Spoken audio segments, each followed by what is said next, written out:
¿Qué tal amigos? Dayton Weber aquí. Es una inspiración para muchos. Cuádruple amputado que se convirtió en jugador profesional de cornhole y no dejó que su discapacidad le impidiera vivir plenamente. Tim Corner en un sedán blanco, un hombre baleado en la cabeza, otro con camisa roja. Pero ahora está acusado de un asesinato brutal. ¿Qué relatan los agentes que ocurrió en su auto y convirtió a este orador motivacional en presunto asesino? Estamos en el caso presentado por Law and Crime. Soy Chris Stewart.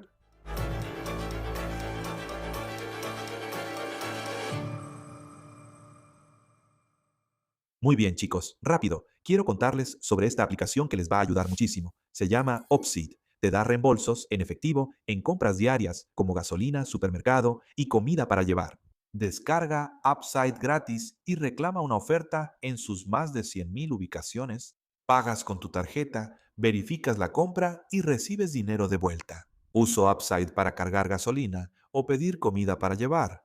Busco ofertas en la app y las encuentro. Luego, después de gastar, el dinero aparece en mi aplicación y simplemente lo transfiero directamente a mi banco. Los usuarios frecuentes de Upside ganan en promedio $254 de reembolso al año. Para recibir tu reembolso, haz clic en el enlace de la descripción o escanea el código QR y usa el código OTC para un bono extra de 25 centavos por galón en tu primer tanque. Esta historia tiene un titular sorprendente. Un jugador profesional de cornhole, amputado de las 4 extremidades, es acusado de disparar y matar a un amigo que iba con él en el auto.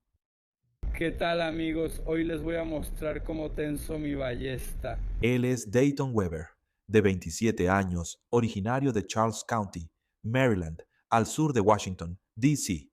Actualmente está siendo trasladado a su estado natal tras ser arrestado en Virginia. Las autoridades dicen que le disparó y mató a un hombre que iba en su camioneta y luego supuestamente abandonó su cuerpo al costado de la carretera antes de huir. Alguien fue baleado por TD en el 2236.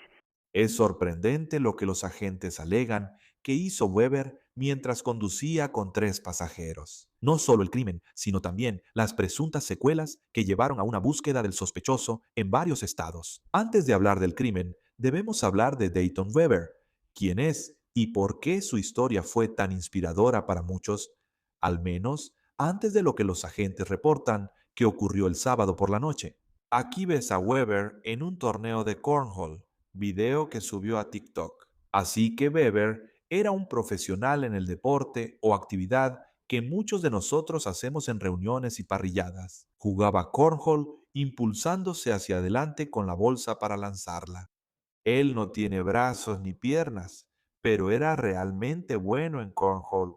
Según ESPN, en 2020 Weber fue nombrado el mejor jugador de cornhole de Maryland, es decir, de entre todos los jugadores del estado, no solo personas con discapacidades. Ahora, ESPN de hecho hizo un reportaje de 6 minutos sobre Dayton en 2023. La familia de Dayton cuenta que a los 10 meses él tuvo una infección bacteriana que causó sepsis y casi lo mata. Para salvarle la vida, le amputaron brazos y piernas.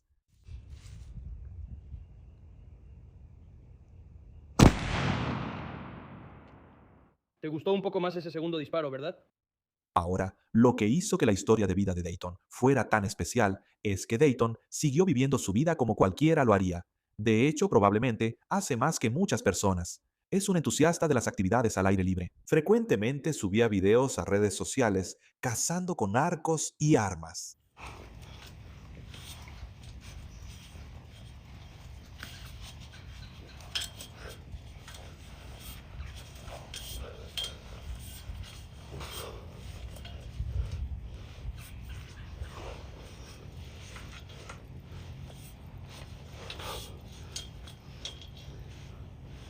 Aquí aparece con un arma en la espalda, subiendo a un puesto de caza en un árbol.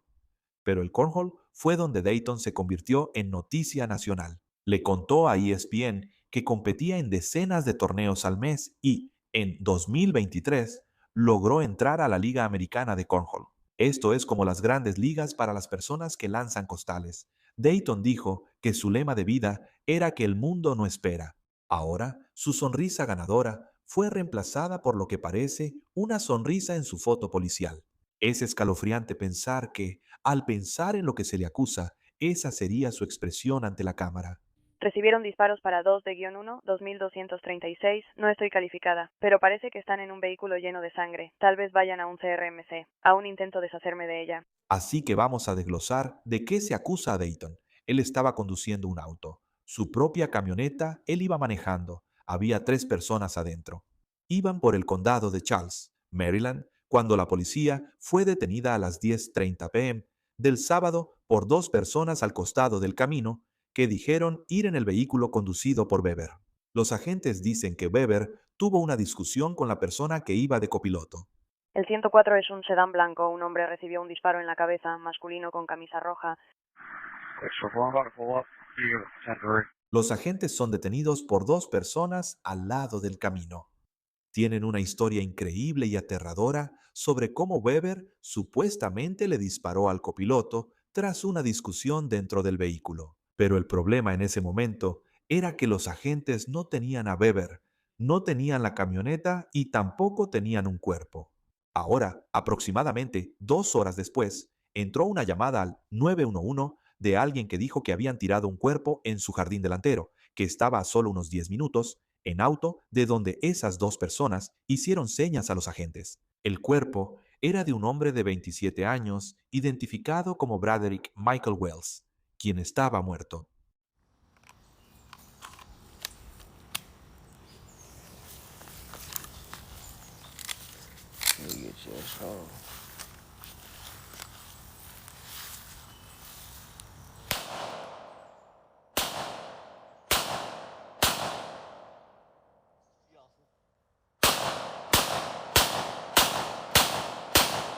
Antes de volver al caso, tengo una gran noticia. Lanzamos nuestra app de streaming Law and Crime. Te va a encantar. Mira esto. Salte de la multitud, ¿verdad? Esto es Law and Crime. Acceso sin anuncios y bajo demanda a nuestras series más exitosas y acceso exclusivo a nuestros archivos de casos. ¿Ves su cerebro en La Ley Triste? Llamadas al 911 No quería que mi esposa e hijo empezaran mal. y la evidencia que no te muestran en la televisión. Únete a la comunidad y sigue las noticias de última hora. Míralo ahora en Crime Plus. Confía en mí. Vienen cosas geniales que no te querrás perder. Visita Law and Crime hoy. Oferta limitada, 3.99 al mes o 40.99 al año. Ahora sigamos con la historia. Antes de explicar cómo los agentes hallaron a Weber, debemos hablar de este video, ya que tras difundirse la historia, el video que Weber subió a YouTube ha recibido mucha atención. Weber carga y dispara una pistola de 9 milímetros sin tener manos. Ahora, el sábado por la noche, los testigos que hicieron señas a los agentes afirmaron que pudieron salir del Tesla de Weber cuando él se detuvo a un lado del camino después de supuestamente dispararle a Wells. Weber supuestamente pidió a los 2 pasajeros ayuda para deshacerse del cuerpo de Wells, pero ellos se negaron. Después de salir del auto, Weber aceleró y supuestamente abandonó el cuerpo más adelante en la calle. Luego desapareció. Con Dayton Weber viajando sin rumbo. Me encanta esa zona. area, just definitely believe this to be a shooting area. A suspect that shot the head of the vehicle, which has false injury, is going to be a white Tesla. A white Tesla. When you guys are responding to that area, keep a lookout. Weber fue hallado a más de 100 millas en Charlottesville, Virginia, a unas 2 horas y media en auto del condado de Charles, Maryland. Los agentes informan que Weber fue arrestado en un hospital de Virginia mientras recibía tratamiento médico. Aquí está la foto policial tomada por las autoridades. Weber fue arrestado y acusado como fugitivo de la justicia en Virginia. Será devuelto a Maryland para enfrentar cargos de asesinato en primer y segundo grado y otros delitos, según el sheriff del condado de Charles. Ahora, los agentes dicen que Weber y las 3 personas que estaban en su auto, todos se conocían. No está claro cuál es la versión de Dayton, y por supuesto, él es inocente hasta que se demuestre lo contrario. Este caso de Dayton Weber, por su discapacidad, ha generado muchas preguntas sobre cómo ocurrió todo esto y cómo pudo pasar. Encontramos una publicación en Facebook de un amigo suyo. Creo que es importante leerla porque aborda preguntas que quizá tuviste al ver esta historia en redes sociales. La publicación dice: tratemos de entender esto y escúchenme. ¿Cómo puede alguien amputado de las 4 extremidades manejar un auto, disparar y dejar a alguien en un jardín delantero con otras 2 personas en el asiento trasero del auto y sin ninguna ayuda? ¿Cuánto tiempo intentó acceder al arma antes de dispararla? ¿Cuánto tiempo los demás lo vieron tomarla y apuntar? ¿Por qué los 2 testigos en el asiento trasero no evitaron que esto sucediera? Incluso si estaban detenidos y esto ocurrió, aún toma tiempo para que alguien que no tiene brazos ni piernas logre hacer todo esto sin que nadie lo detenga. Algo en esta historia no cuadra. No hay excusas para lo ocurrido, ni intento defender a nadie. Solo pido que me ayudes a entender la situación. Lamento la pérdida que sufren la familia y los amigos, y nadie merece perder la vida por ninguna situación. No busco iniciar discusión ni soy insensible. Solo pido ayuda para entender esto. Nos acompaña Lisa Miller, detective retirada y ex jefa de investigaciones, para hablar del caso. Bienvenida a Law and Crime.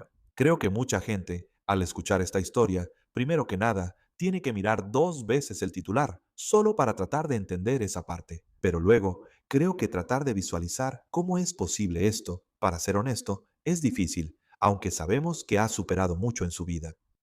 ¿Todavía lo ves, Will? Hablan del video de YouTube donde dispara un arma y aún así te preguntas cómo habría ocurrido esto dentro de ese vehículo, considerando sus discapacidades.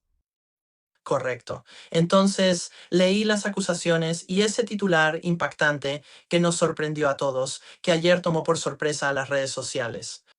Ahora, pensé en dispositivos adaptativos, pensando, bueno, ya sabes, sé que existen dispositivos adaptativos para ayudar a las personas a conducir vehículos. Luego pensé que sí existen dispositivos adaptativos para disparar un arma de fuego. Después vi algunos videos y eso también cambió las cosas. Correcto. Y piensas, ya sabes, primero, hablemos de él, porque ves el video de él subiendo a un puesto de caza, que ya sabes lleva un rifle en la espalda, es cazador, lo cual es muy impresionante.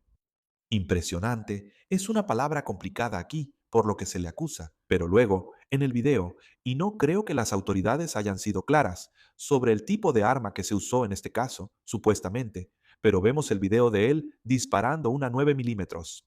Y sé que estábamos hablando antes de esto, como incluso poder manejar el retroceso, que creo que para las personas que no manejan armas de fuego, no piensan en el retroceso porque las películas normalmente no te muestran el retroceso. Pero eso es algo real, incluso con una 9 milímetros.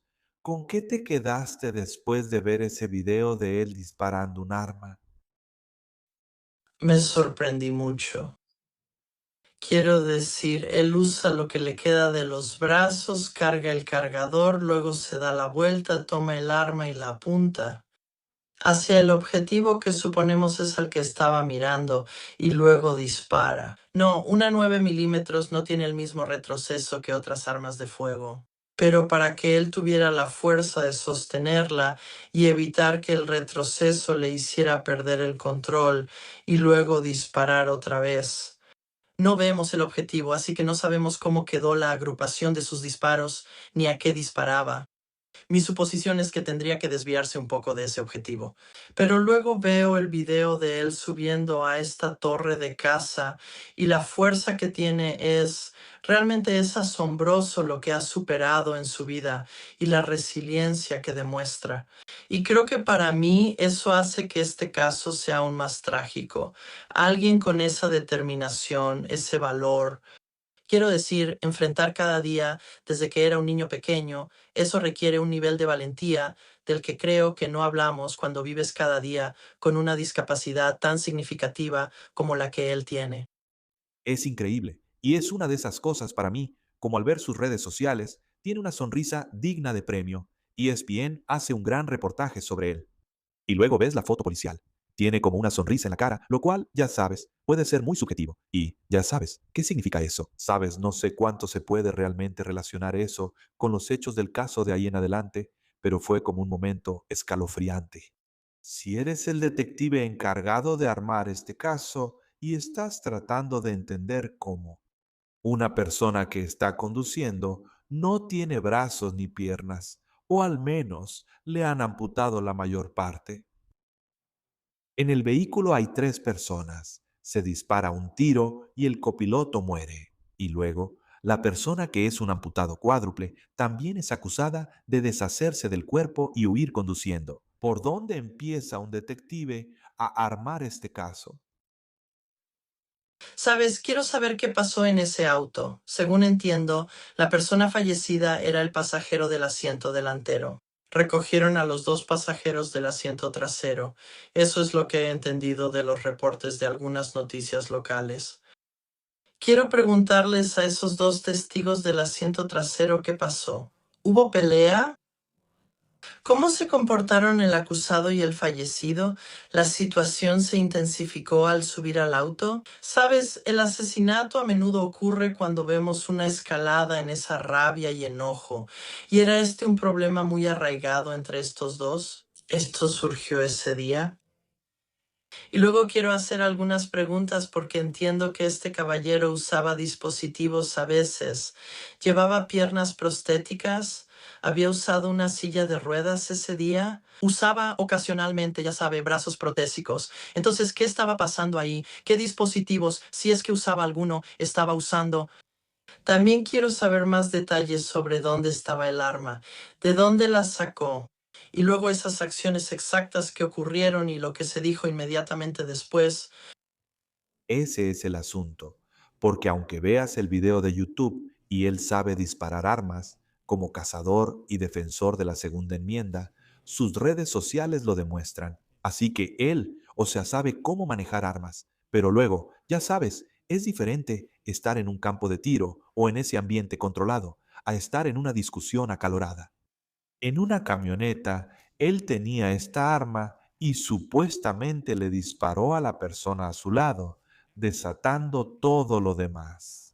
¿Cómo armarías esa parte del caso como detective a cargo? Bueno, va a ser un poco difícil porque vas a hacer preguntas difíciles, pero eso es parte del trabajo. En nuestro entrenamiento, la capacitación incluía retención de armas cortas.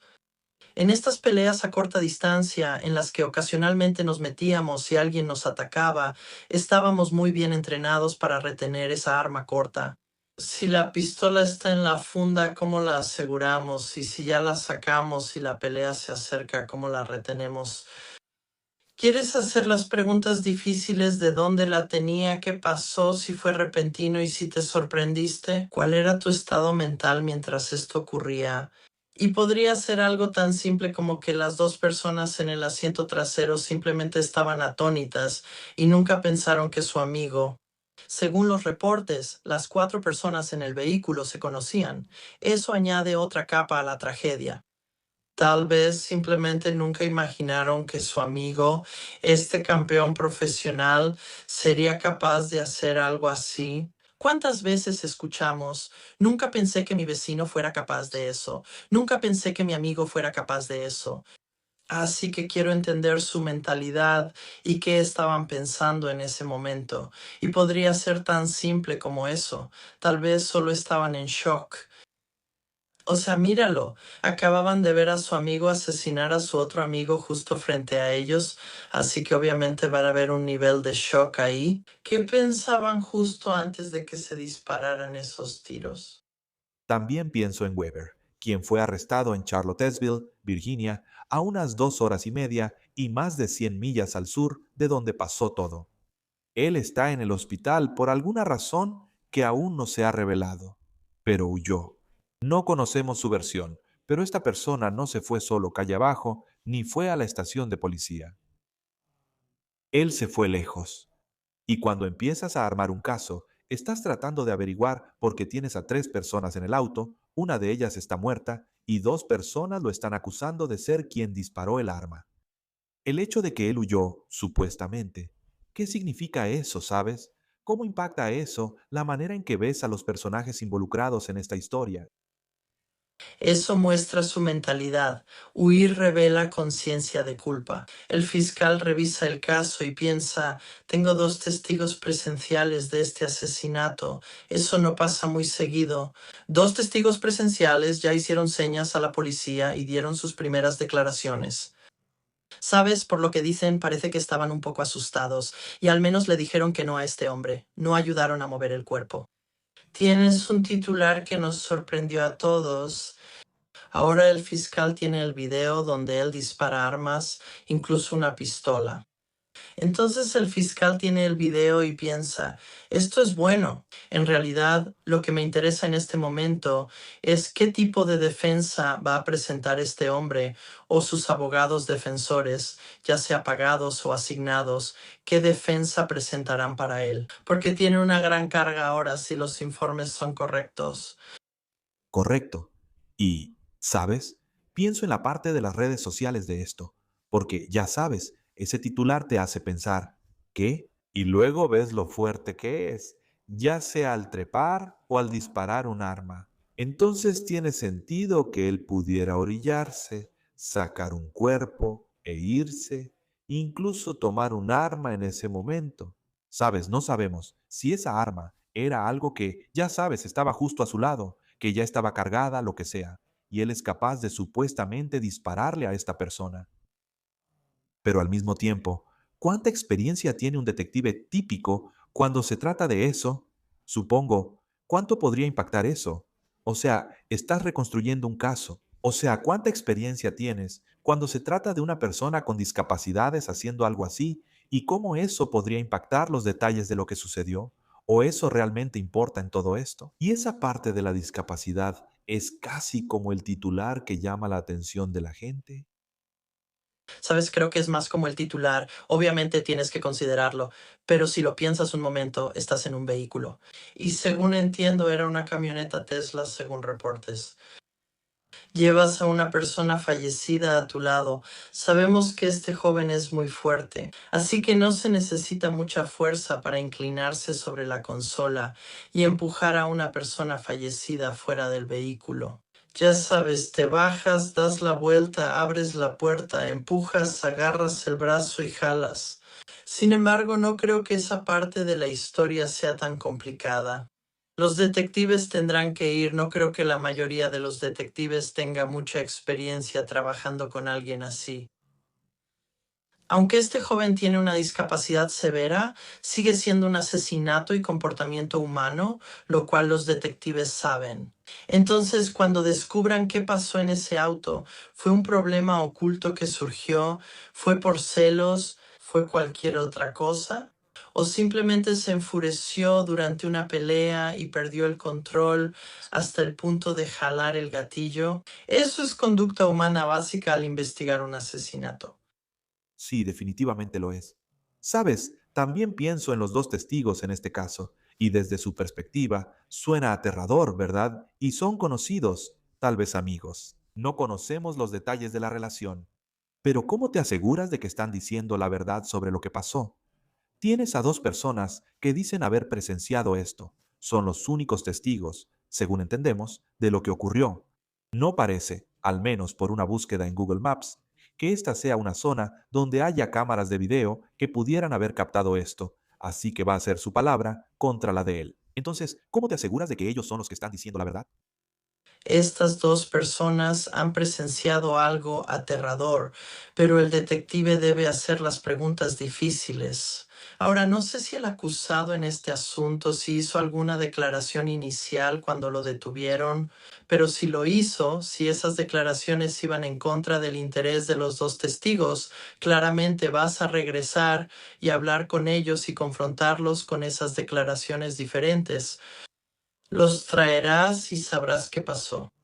Después empezarás a moverte dentro de ese círculo de amigos y conversar con diferentes personas, parejas, familiares y otros amigos, y averiguar cuál era la dinámica no solo entre la persona fallecida y el sospechoso, sino entre las cuatro personas en este auto. E incluso es posible que les hagan algún tipo de prueba de veracidad y vean si la pasan. No sé qué utiliza esa jurisdicción en ese sentido, pero eso también es una posibilidad aquí, solo para asegurarse e intentar descartar a estos tipos. Sí, porque es, ya sabes, solo esta historia. Y en el momento en que estamos grabando esto, Weber va a ser enviado de regreso a Maryland desde Virginia. Y en Maryland va a enfrentar cargos muy serios. Sé que cada estado acusa de forma diferente, pero parece que será acusado de asesinato en primer y segundo grado. Sé que estás en Colorado, pero normalmente, ¿cómo puede alguien enfrentar esos dos cargos en un caso donde se le acusa del asesinato de una sola persona? Bueno, creo que el cargo de primer grado es según lo que he leído y están mostrando que iban a intentar probar cierta premeditación. Abordemos eso primero. Muchos creen que la premeditación requiere un plan elaborado. Aquí en Colorado, la premeditación puede ser solo cuestión de segundos. Solo esa decisión de ir por su arma donde sea que esta persona la guardara en ese auto. Ese proceso mental de tomar mi arma, sostenerla, apuntarla y si hubo amenazas, eso puede considerarse premeditación. El homicidio en segundo grado puede considerarse un delito menor incluido, así funciona en Colorado. Así que la premeditación no es tan difícil de probar en la corte, pero digamos que este crimen surgió de una discusión que simplemente se intensificó. Simplemente se volvió cada vez más acalorada mientras conducían por la carretera. Ese aspecto emocional suele acompañar los cargos de asesinato en segundo grado. Si un jurado o los fiscales reciben más pruebas de los detectives mientras investigan, no ven pruebas de premeditación de primer grado, sino una reacción emocional.